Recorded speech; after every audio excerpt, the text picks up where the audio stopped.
Senhor esteja convosco. Ele está no meio de nós. Proclamação do Evangelho de Jesus Cristo segundo João.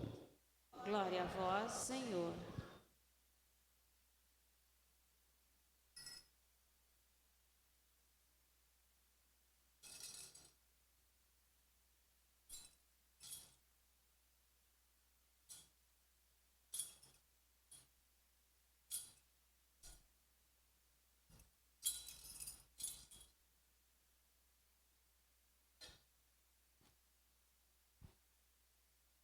Naquele tempo, disse Jesus a seus discípulos: Tenho ainda muitas coisas a dizer-vos, mas não sois capazes de as compreender agora. Quando, porém, vier o Espírito da verdade, ele vos conduzirá à plena verdade. Pois ele não falará por si mesmo, mas dirá tudo o que tiver ouvido, e até as coisas futuras vos anunciará. Ele me glorificará, porque receberá do que é meu, e vô-lo anunciará. Tudo que o Pai possui é meu. Por isso, disse que o que ele receberá e vos anunciará é meu. Tudo o que ele vos anunciará é meu. Palavra da salvação. Glória a vós, Senhor. Uma salva de palmas para a palavra. Aleluia, aleluia, aleluia, aleluia, aleluia, aleluia. Sentados, nos recolhamos no silêncio do nosso coração, invoquemos o auxílio do Espírito Santo, o Espírito da verdade, pois é Ele que nos conduz à plena verdade. Ele nos ensina tudo e nos faz recordar tudo que Jesus disse. Peçamos sua ajuda num tempo de silêncio e oração em nosso coração.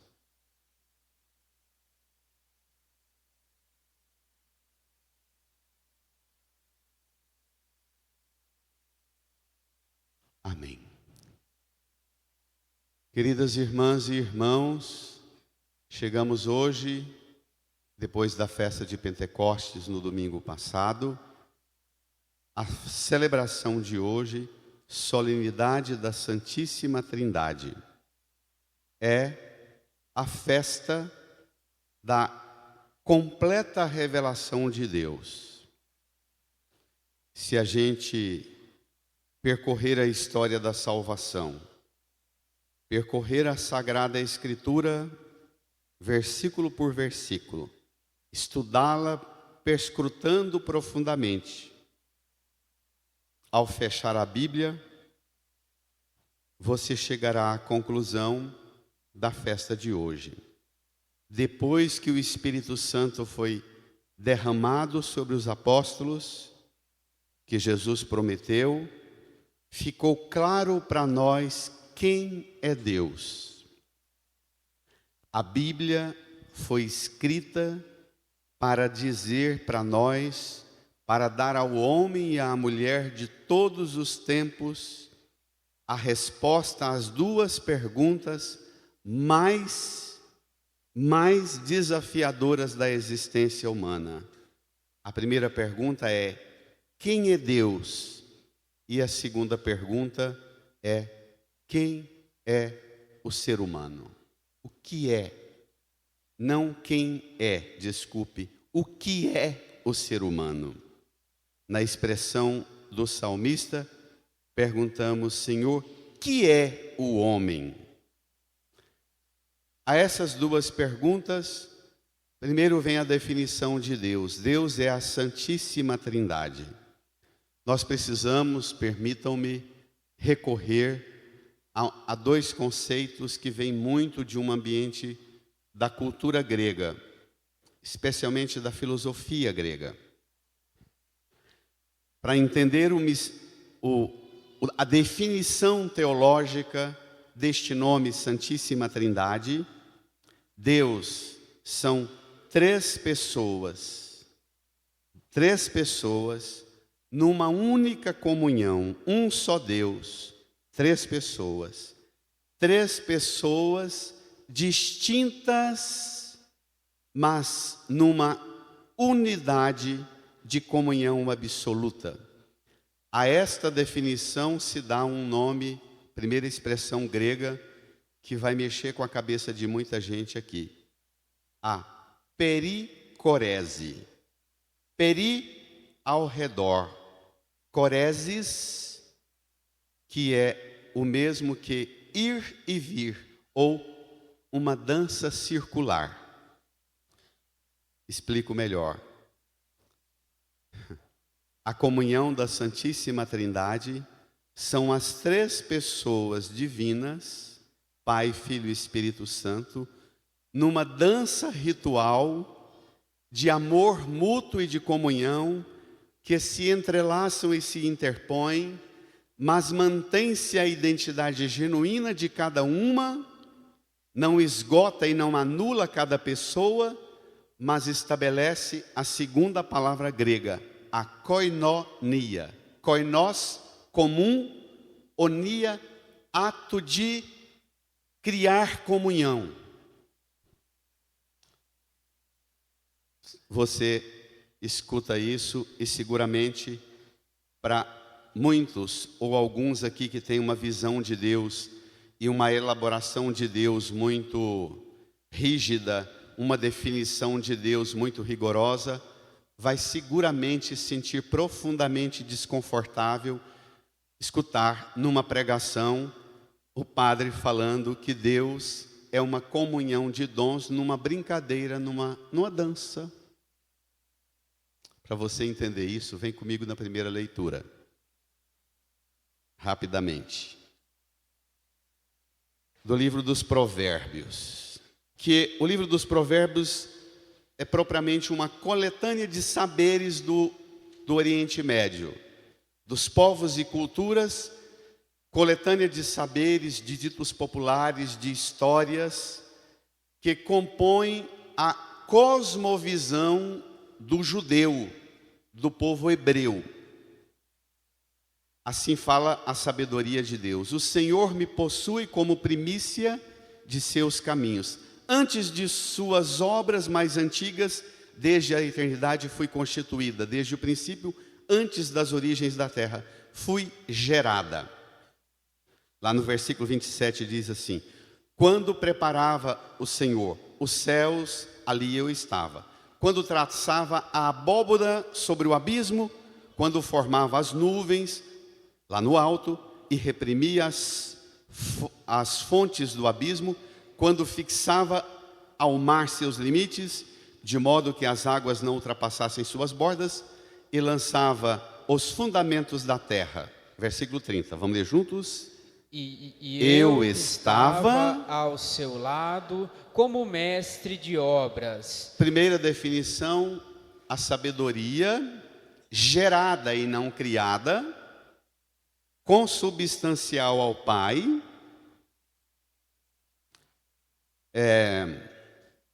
se apresenta como duas imagens que os padres dos primeiros séculos usavam.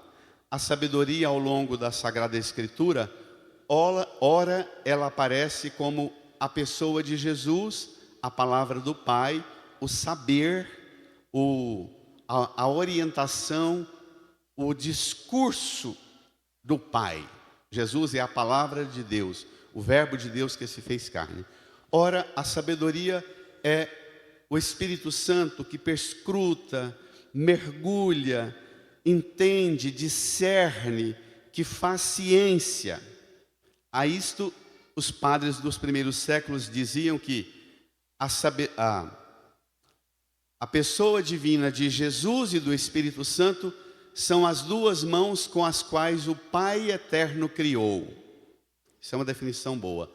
Aqui a própria sabedoria, que eu disse, ora ela é Jesus, o Filho, ora ela é o Espírito, se apresenta como mestre de obra. Lembra Jesus falando para Pedro: tu és Pedro e sobre essa pedra construirei a minha igreja. Depois Jesus de morto e ressuscitado, ele aparece e mostra as mãos e o lado. Os pés, no Evangelho de Lucas, mostra as mãos e os pés, com os calos do carpinteiro que, trabalhando o lenho, a madeira da cruz, cunhou para nós, fez para nós a obra da redenção, a obra da nossa salvação. Jesus aqui, portanto, aparece como mestre de obra, aquele que opera a obra da nossa salvação. O Espírito opera a obra da nossa santificação. Aqui ficou mais sério, mas na sequência vem. Vamos ver? No versículo 30 ainda. Eu era seu encanto dia após dia. Leiam.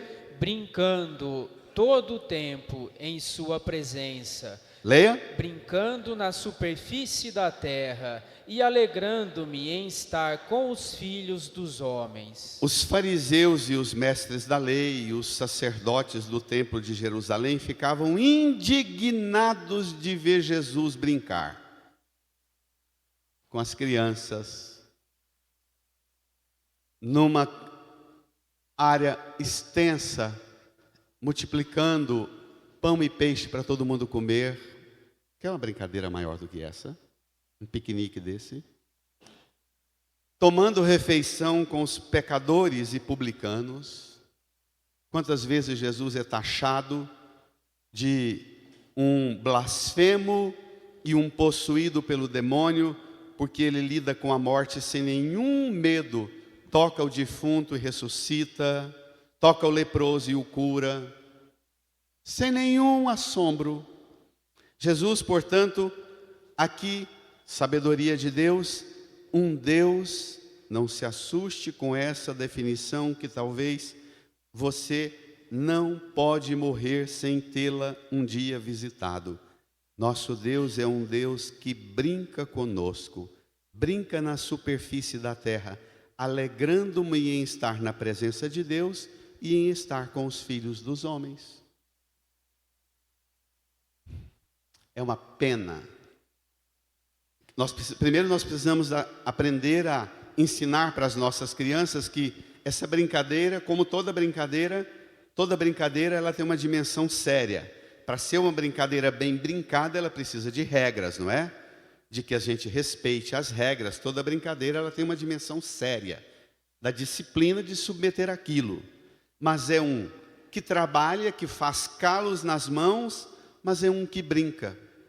Quando você reza, quando você se põe na presença de Deus, você convive com o Senhor Jesus, com o Divino Espírito Santo, com o Pai, nessa dança ritual, nessa brincadeira. Bento XVI trabalhou muito essa questão da antropologia. Bento defende a ideia de que uma pobre visão de Deus é sempre fruto de uma pobre visão da pessoa humana. Toda pessoa desacertada na vida, desencontrada na vida, ela tem uma compreensão muito pobre, se não equivocada, sobre que é o ser humano e que é Deus.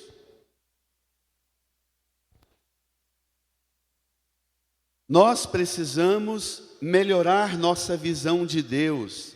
E quando rezar, eu ia falando sobre as danças rituais dos povos e das culturas de todas as épocas do tempo.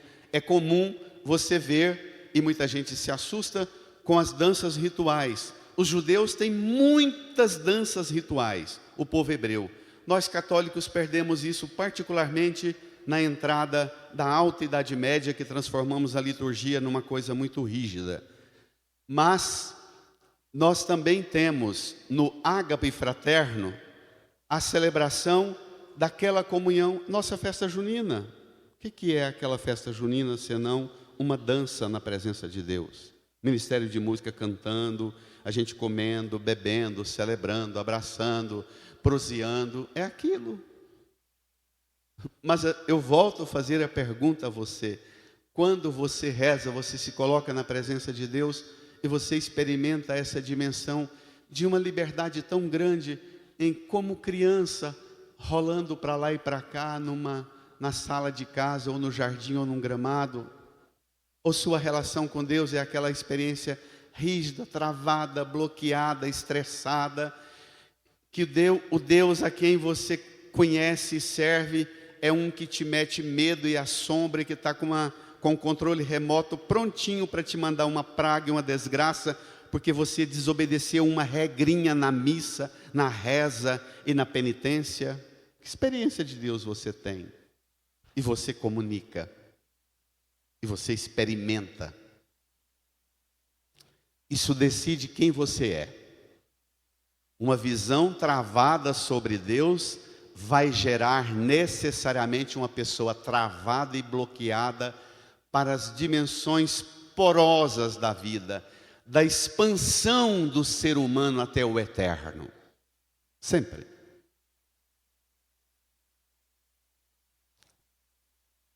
Vamos enfrentar um tema difícil. Vem comigo na segunda leitura. Estou fazendo um caminho inverso. Para te ajudar a responder a essas duas perguntas, que é Deus e que é o homem, a partir do mestre de obras, do trabalho e da brincadeira, da dimensão lúdica e da dimensão responsável. O que está por trás dessas duas definições, mestre de obra e brincadeira? Que toda liberdade só é liberdade se ela é sustentada pela responsabilidade. Toda liberdade sem responsabilidade é uma anarquia e um processo de autodestruição. Consigo e principalmente com os outros. Não existe liberdade cristã sem responsabilidade. Eu disse agora há pouco que toda brincadeira, para ser boa brincadeira, ela precisa ter regras e a meninada precisa aprender a observar regras. E a melhor fonte de educação da criançada para disciplina e para integração na sociedade e na comunidade é aprender a observar as regrinhas da brincadeira. Não é assim que joga o dado, não é desse jeito que faz o lançamento da bola. Vem comigo, agora vem a parte pesada da provação. Carta de Paulo aos Romanos, capítulo 5, versos 1 a 5. Justificados pela fé, estamos em paz com Deus, pela mediação do Senhor nosso Jesus Cristo. Justificados, a teologia da justificação. Jesus morreu na cruz para justificar nossas faltas, nossos pecados. Pagou Ele o preço de nossos pecados. Ele é a mediação dessa conta e dessa dívida que nós não daríamos conta de pagar. Versículo 2. Por Ele tivemos acesso pela fé a esta graça, na qual estamos firmes e nos gloriamos. Brada a igreja. Na esperança da glória de Deus. Justificados pela fé, tivemos acesso pela fé à graça. Lá vem de novo a dimensão lúdica. Na qual estamos firmes e nos gloriamos. Na esperança, não das glórias mundanas, mas da glória de Deus. Hoje o Santo Padre, o Papa Leão, pregando o jubileu dos desportistas em Roma, ele diz que um bom atleta é como santo. Ninguém nasce campeão, como ninguém nasce santo. Faz-se campeão pela disciplina, pelo esforço. Como a santidade é resultado de abertura à graça e carregar essa graça como dom de graça, caminhando para uma realidade maior, a glória de Deus e não a glória mundana. É isto. Versículo 3. E não só isso, pois nos gloriamos também de nossas tribulações. Espere lá. Você quer avaliar a qualidade de sua fé? Visite hoje o modo como você se comporta no enfrentamento das suas tribulações. É a qualidade do modo como você lida com as suas tribulações que mede a qualidade e a profundidade de sua fé. Por quê? Porque nós procuramos muitas vezes, de forma equivocada, a igreja, a religião e um padre, um pastor, exatamente porque a gente tem uma noção equivocada da graça, da liberdade, da alegria, e achamos, eu não vim ao mundo para sofrer. Meu filho, eu não vou deixá-lo sofrer nunca. Eu darei minha vida para ele não sofrer. Aí você cria uma cambada de homens e mulheres que chegam aos 20, 25, 30, 35, 40, 45, dependendo de você, porque não tiveram nenhum preparo para enfrentar a tribulação. Inúteis. Inúteis. Super protegidos, super mimados, porque não foram por você construídos e consolidados para serem varões e varoas que a partir dos 15, dos 16, dos 18 enfrentam o mundo com o sacramento da crisma, os dons do Espírito Santo para fazê-lo enfrentar o mundo, e vem a tribulação que vier, porque ele faz do que recebeu de você ocasião para enfrentar as tribulações assim. Vamos ler? Preste atenção. Sabendo que a tribulação gera a constância. A constância leva a uma virtude provada. A virtude provada desabrocha em esperança. E a esperança não decepciona. Espere. A esperança não decepciona. Se você é uma pessoa que vive se decepcionando em sua esperança, é porque você nunca recebeu uma base de fé e ainda não conhece a esperança cristã. Gente que vive se decepcionando com a esperança, gente que vive mudando de igreja, de religião, de padre, de paróquia, de comunidade, porque não suporta nenhuma provação e tribulação e decepção, e é a decepção que te move a mudar. É muito pouco, minha gente. Que dó você ser uma pessoa que quem decide suas escolhas são as suas decepções, exatamente porque você não visitou a esperança cristã. A esperança cristã é aquela que te faz olhar para a tribulação como oportunidade de gerar constância. A constância leva a uma virtude provada. A virtude provada desabrocha na esperança, e a esperança não decepciona. Porque quando vem a tribulação, a oportunidade de decepção, o seu filho ou você se recorda de tudo que você recebeu de Deus, do seu pai, da sua mãe, e diz assim: por tudo aquilo que eu recebi, eu vou enfrentar essa tribulação. Quero chegar diante do meu pai e da minha mãe com os calos nas mãos, nos pés e no lado, e dizer: pai e mãe, vocês nem ficaram sabendo direito, mas eu passei por aqui e a bênção veio, e a graça veio, e a tribulação foi vencida. Amém, igreja? Amém. Isso é fé, igreja. Isso é fé. Todo mundo fica assustado em ver no mundo afora a neurose e a doença dos doentes psicoemocionalmente na forma de relacionar com o bebê reborn e com os pets. Tem um monte de gente doente transformando e transferindo todo o seu afeto para o bebê reborn e para os afetos. Eu tenho ficado cada vez mais escandalizados com pais e mães que tratam os filhos como se fossem bebê reborn e como se fosse um pet. Isso me assusta mais. Que está assim de pai e mãe que cuida dos filhos como se fosse um pet.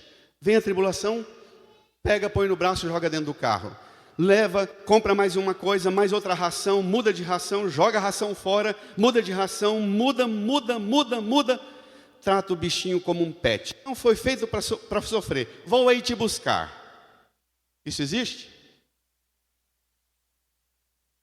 Está muito mais assombroso filhos sendo criados como pets e bebê reborn do que propriamente. Na verdade, todo mundo que desenvolve essa noia de transferir todo o afeto para um bebê reborn ou para um pet, é porque no fundo foi tratado pelo pai, a mãe, a sociedade, a igreja como um pet. Toda hora procurando uma raçãozinha maravilhosa para mantê-lo perto, na coleira, banando o rabinho de felicidade. Nós não nascemos para abanar o rabinho de felicidade o tempo inteiro.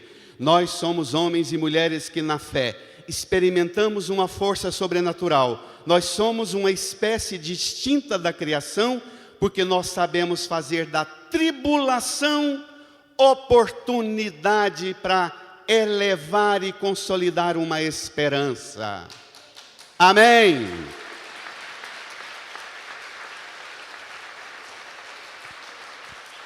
Nós somos discípulos e discípulos de um fracassado, morto na cruz, exposto e execrado com a sentença mais assustadora do Antigo Testamento: maldito todo aquele que morrer dependurado no lenho. De vez em quando algumas pessoas vêm desabando, contando as dificuldades que está enfrentando no casamento, na família, no trabalho, eu falo: você é cristão? Você segue o crucificado? Essa glória que você busca e procura sem calo na mão, e não é calo de academia não, tá, gente? Pode ser também da academia, porque é sadio cuidar da saudabilidade do corpo, mas é preciso ter calo de trabalho. Aqui na paróquia, eu vivo repetindo uma tragédia, e agora chegou também esse delírio da classe média alienada, chegou no meio dos pobres. Eu não fiz filho para sofrer. Quem não fez filho para sofrer, fez filho para ser pet e bebê reborn. Porque a existência, até a poesia diz isso, até a Adélia Prado diz isso. A vida é um enfrentamento de sofrimento, sim.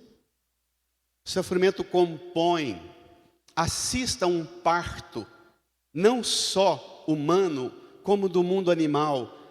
O processo da vida, o processo biológico e orgânico do existir é uma luta. O corpo nosso está o tempo inteiro, células morrendo e até desabando no precipício para morrer, para virem células novas e nos renovar. Estuda um tiquinho de biologia, de anatomia e de botânica, para entender que a vida é um processo escandaloso e maravilhoso de enfrentamento e de aprofundamento na realidade da graça, da glória de Deus, e que, passando por tribulação, a tribulação e a decepção não decide as minhas escolhas. Aqui na paróquia tem vários médicos. Dois com quem eu sempre falo, o Razível e o Alessandro, sempre contam para mim por gestar e administrar hospitais. Eles dizem: padre, a gente perde técnicos formados para a limpeza do hospital, para a enfermaria, para as várias áreas da saúde, mas também médicos que ficam 6, 7 anos na medicina. Vem uma pressão danada para conseguir uma vaga, para um estágio, para o meu neto, porque eu queria ajudá-lo, porque é bom demais, dedicado demais, arruma uma vaga. Luta, põe lá o profissional para lidar. Vou ampliar, seja na limpeza, seja na enfermagem, ou seja na medicina. Eles falam isso mais dos médicos. Trabalha 2 dias, 3 dias, do nada... Cadê o doutor fulano? Doutor, foi embora, disse que não volta porque não nasceu para sofrer. Isso existe. Quem lida com o mundo do trabalho aqui, seja do mundo do trabalho, na área de qualquer empreendimento, seja da roça, ou da construção civil, ou da medicina, ou da educação, ou da saúde, ou da área que for, está cheio de um bando de gente que tem uma noção equivocada do que é ser feliz. Ser feliz, viver a liberdade sem responsabilidade, sem calo na mão por trabalhar, repito pela segunda vez, e não só de academia, 11 da manhã, meio-dia, 2 da tarde, porque não tem nada para fazer. Não é disso não. É calo na mão de ralar. Por que é que a esperança não decepciona? Me ajude no versículo 5. Visite comigo as razões do porquê a esperança não decepciona. Aqui vem o fundamento do porquê a mulher e o homem cristão nunca fogem de tribulação e nunca temem a decepção. Versículo 5. E a esperança não decepciona, porque o amor de Deus foi derramado em nossos corações pelo Espírito Santo que nos foi dado. Quando aparece a brecha da decepção, quando vem a dor da tribulação, o bichinho se recorda. Difícil, a vontade é de chutar o balde com tudo, mas amar como Deus me amou, derramar em meu coração o que Deus derramou, o Espírito Santo que me foi dado, amar como o papai e a mamãe me amaram, como meu avô e minha avó me amaram e derramaram amor no meu coração, pelo amor que eles deram por mim, por tudo que eles ralaram e sofreram por mim, eu vou enfrentar isso aqui e eu vou ter a alegria de chegar diante deles um dia e dizer: pai, mãe, vô, vó, foi difícil, mas eu conquistei, ralei. Aqui estão os calos, mas a vitória é muito maior que os calos. Amém? Amém. Amém? Amém. Isso é fé. Isso é esperança cristã. Amor derramado, gente. Sugere que você, pai e mãe, é como Jesus. Você é um balde para derramar amor, não para gerar e educar um bando de frouxos, marmanjas e marmanjos de 25, 30, 35, 40, 45, caçando um relacionamento porque não para em nada, caçando uma profissão porque não para em nada. Não é isso não? Amém? Amém de verdade? Não está fácil, mas amém? Eu sei que não está fácil. Vem comigo no Evangelho, que vai suavizar. Nós estamos tentando responder o que é a pericorese e o que é a koinonia. Quem é Deus e quem somos nós? Agora vem essa definição. João 16, 12 e 15. Naquele tempo disse Jesus a seus discípulos. Só recordo que no capítulo 16 de João está na quinta-feira santa, no capítulo 16, já na madrugada de sexta-feira da paixão. Jesus já deu aos discípulos a última ceia, seu corpo e sangue foi antecipado.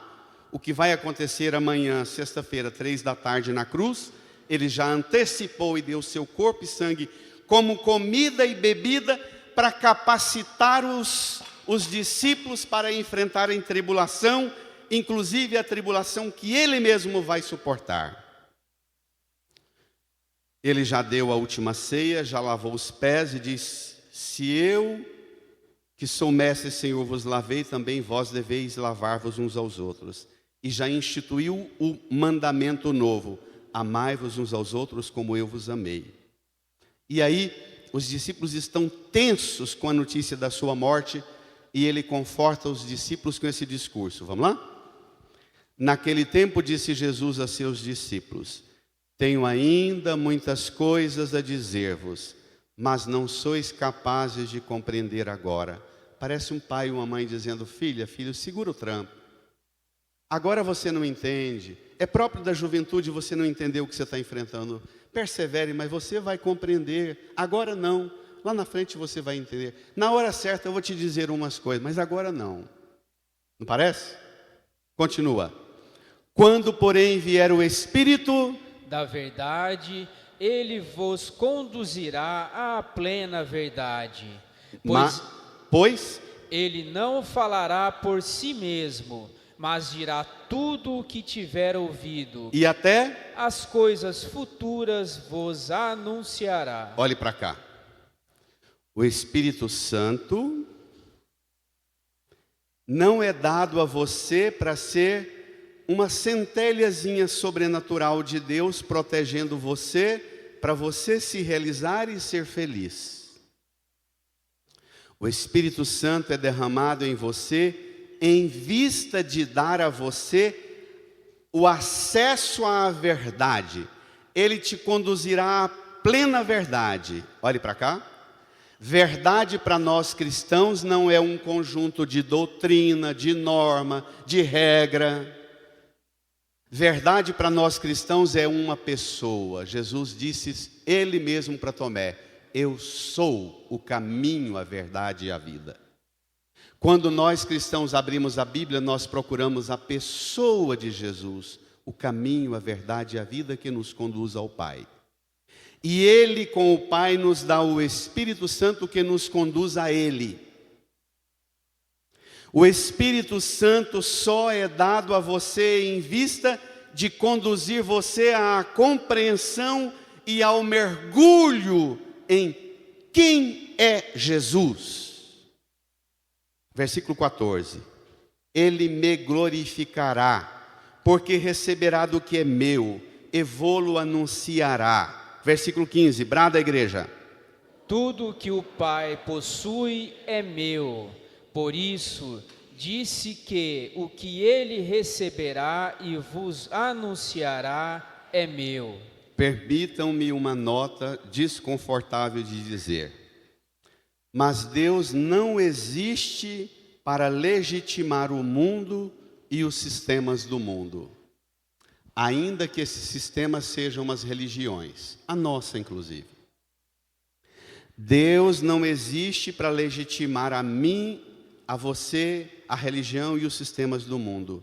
Deus é e nos cria segundo o critério do seu amor e da sua liberdade. O Filho, Jesus diz: eu vos fiz conhecer tudo o que ouvi de meu Pai. O Espírito nos remete a Jesus. Jesus diz: o Espírito vos ensinará tudo e vos recordará tudo o que eu vos disse. E a igreja existe não para pôr todo mundo voltado para ela, mas a igreja só cumpre o papel verdadeiro de ser igreja de Cristo quando ela é aquele instrumento para conduzir cada uma e cada um de nós à Santíssima Trindade e a mergulhar no manancial do mistério da dança sagrada que Deus é, a pericorese, a koinonia, a comunhão.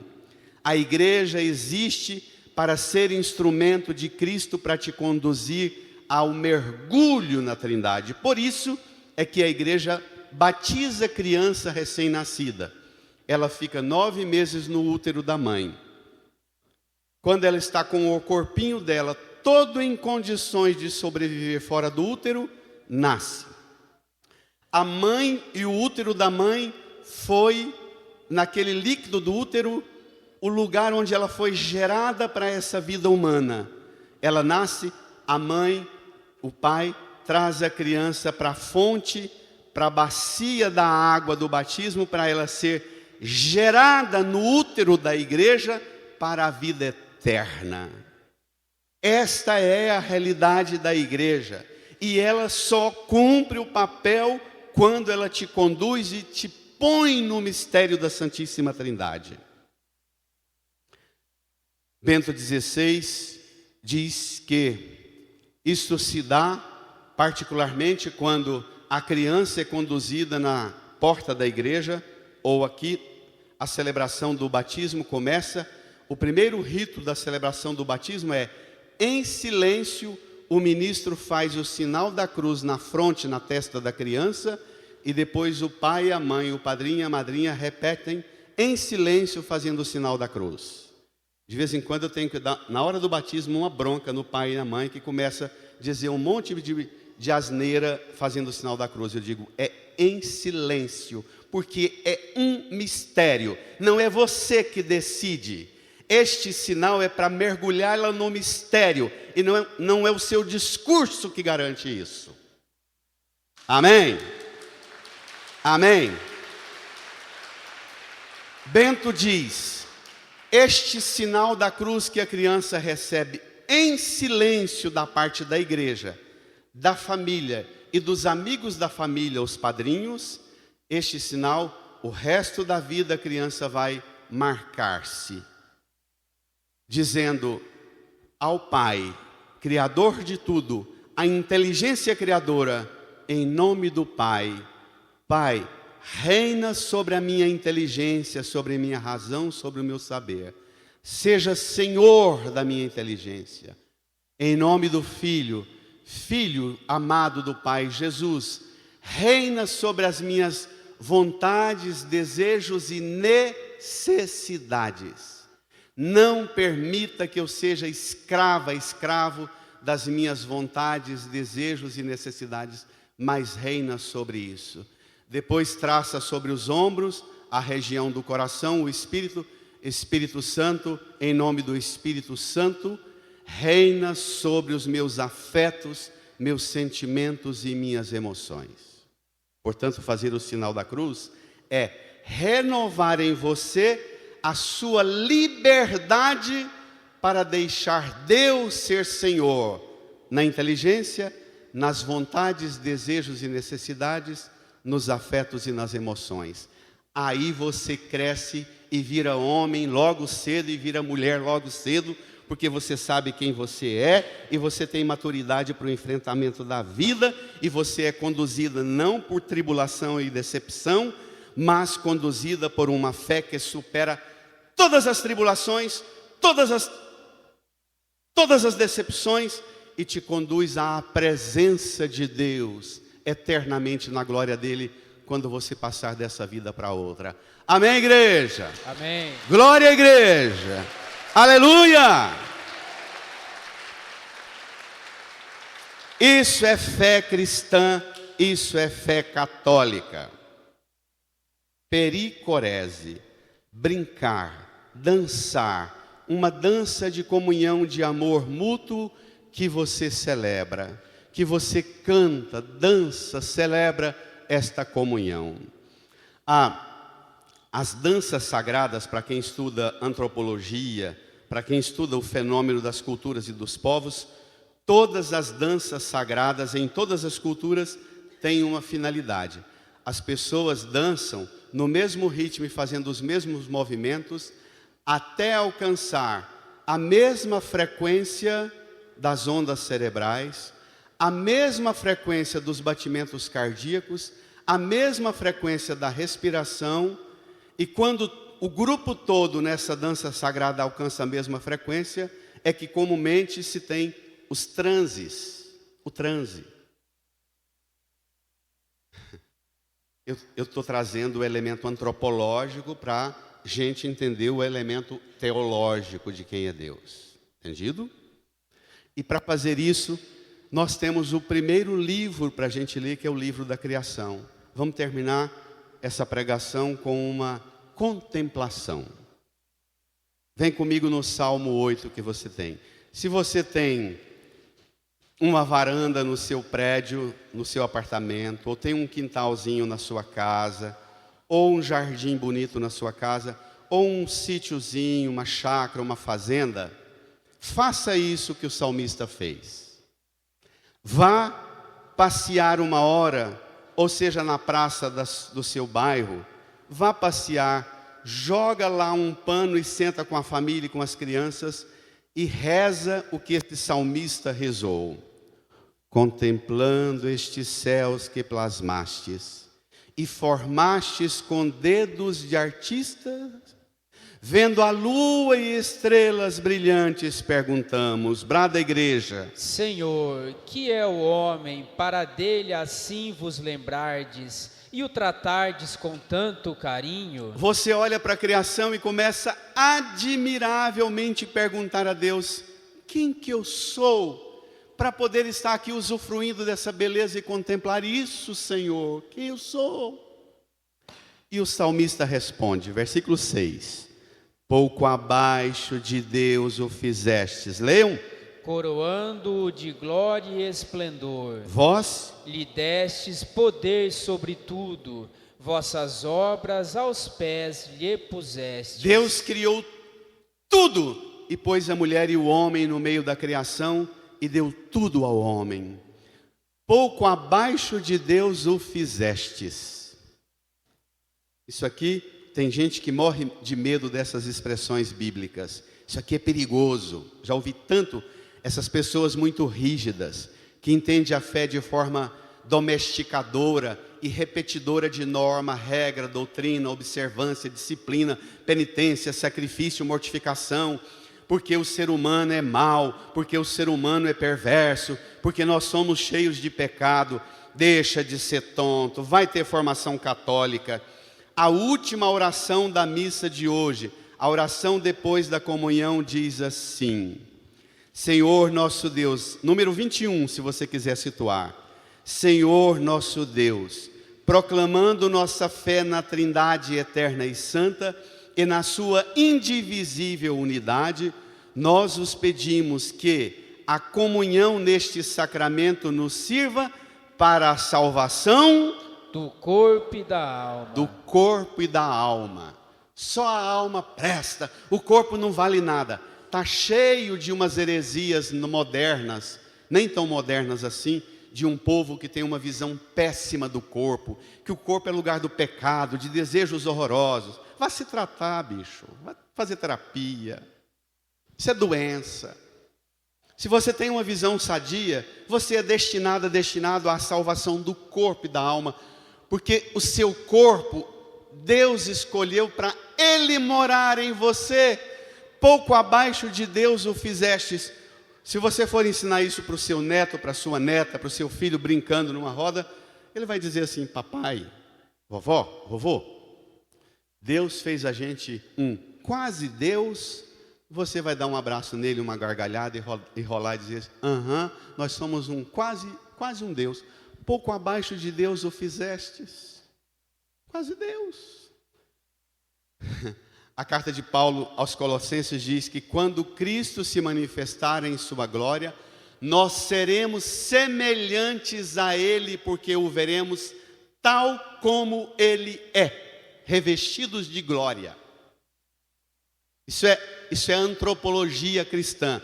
Se você estudar a Sagrada Escritura e fechar a Sagrada Escritura depois de perscrutar muito tempo, você vai descobrir que Deus é uma dança de comunhão e o homem e a mulher foram criados para ser pouco abaixo de Deus, participantes dessa dança, num piso um pouquinho mais embaixo, mas dançando na mesma frequência do som lá de cima. Amém? Mas olha como termina esse salmo. Versículo 8. As ovelhas, os bois, os rebanhos, todo o gado e as feras da mata, passarinhos e peixes dos mares, todo ser que se move nas águas. Para você que pensa que a igreja falar em meio ambiente, em defesa da natureza, é pauta woke e é alienação, presta atenção no salmista: ovelhas, bois, rebanhos, gado e as feras da mata, passarinhos e peixes dos mares, todo ser que se move nas águas. Tudo é criação de Deus e é nossa responsabilidade usufruir e cuidar de tudo. Não é assim, porque a gente vai gerar riqueza, a gente pode destruir tudo que der na teia e ser irresponsável e inconsequente no cuidado com a criação. Ovelhas, bois, rebanhos, gado e as feras da mata, passarinhos, peixes, os insetos, os micro-organismos da terra, não são para serem destruídos com veneno e com destruição, não. É para ser zelado de tudo. Tem que ter ciência, tecnologia, tem que ter a pequena agricultura e a grande agricultura, tem que ter processos de produção com tecnologia de ponta, mas sempre voltado ao zelo e ao respeito com a criação. Amém? Amém. Amém? Pronto. Agora é hora de você inclinar-se para essa graça e dizer ao Senhor que você deseja participar dessa dança sagrada. O Espírito, Jesus disse, quem guarda minha palavra e observa, meu Pai o amará, e nós viremos e faremos nele a nossa morada. Assim como o mundo é lugar para você morar e contemplar a beleza de tudo que Deus criou, você mesma, você mesmo é o lugar que Deus escolheu para morar. Quem me ama e guarda minha palavra, meu Pai o amará, e nós viremos e faremos nele a nossa morada. Você é a habitação de Deus. Incline a sua cabeça, reze, renove a sua fé, acolhendo a graça de ser você, acolhendo a graça de todo mundo que lutou e sofreu por você, dos seus antepassados, dos seus ancestrais. Dê um voo com uma sabedoria pela história e agradeça a bênção da sua existência, dos seus dons, das suas capacidades e de ser instrumento de Deus no mundo e por um mundo melhor. Renove sua aliança com Ele.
Renova-me,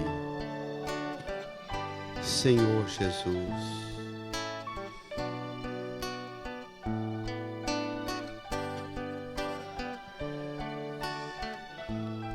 Renova-me, Senhor.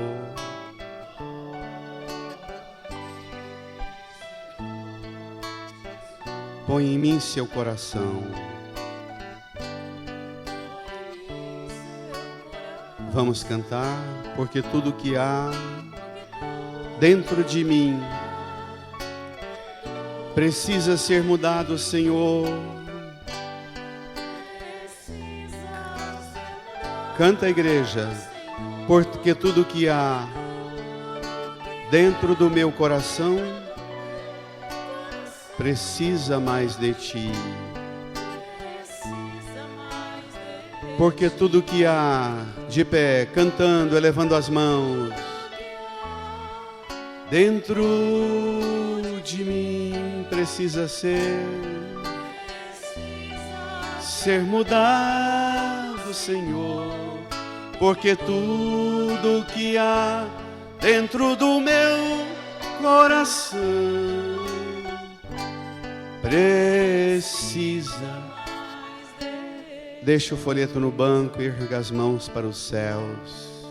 Reze comigo, Senhor Deus, Pai, Filho e Espírito Santo, Santíssima Trindade, contemplando esta palavra, nós contemplamos a face de Deus, contemplamos a criação e contemplamos a nós mesmos.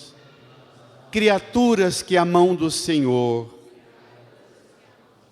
criou com tanto amor, com tanta graça, com tanta bênção. Eu acolho, Senhor, eu sou obra da mão do Senhor. Toda pessoa humana é obra de suas mãos, e toda a criação o Senhor realizou para a alegria, para a bênção de toda a humanidade. Eu acolho esta bênção, eu acolho esta graça, e sem medo da tribulação, sem deixar a decepção me conduzir, eu renovo a minha fé, e por esta fé, por esta esperança, eu conduzirei minha vida, meus dons, meu trabalho, minha missão no mundo, e serei instrumento de Deus por um mundo melhor. Obrigado, Senhor. Põe a mão no seu coração, acolha você e agradeça a Deus o que você é. Toda tribulação que você já passou não define você e o que você é. Toda decepção que você já passou não define mais você e não define mais o que você é. Mas o que a mão de Deus fez em você, faz em você. Renove esta fé, esta graça e esta alegria. Agradeça e louve o Senhor por esta bênção. Abra os olhos, expanda esta alegria dirigindo a quem está do seu lado, dando um abraço carinhoso e desejando a paz de Cristo, a paz para o mundo.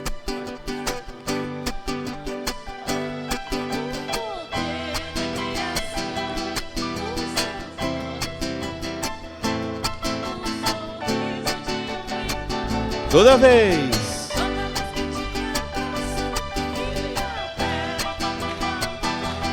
Sinto forte o poder do amor dentro do... Canta, igreja. Te dar a paz, meu Senhor. Levante a sua mão. Mande a paz para o mundo, para a sua casa, para a sua escola, para o seu trabalho. Mande essa paz para o Irã, para a faixa de Gaza, para Israel. Mande essa paz para todas as mulheres e homens da terra, para a natureza, para as criaturas todas criadas por Deus. Mande essa paz. Quero dar a paz. Põe a mão no coração e mande essa paz para você também. Comum. E termine com uma gratidão e uma salva de palmas e um barulhão para Deus.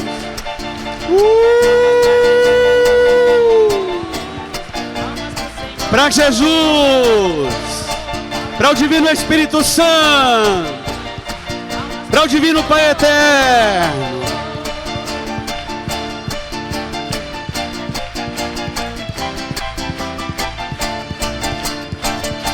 Amém. Amém.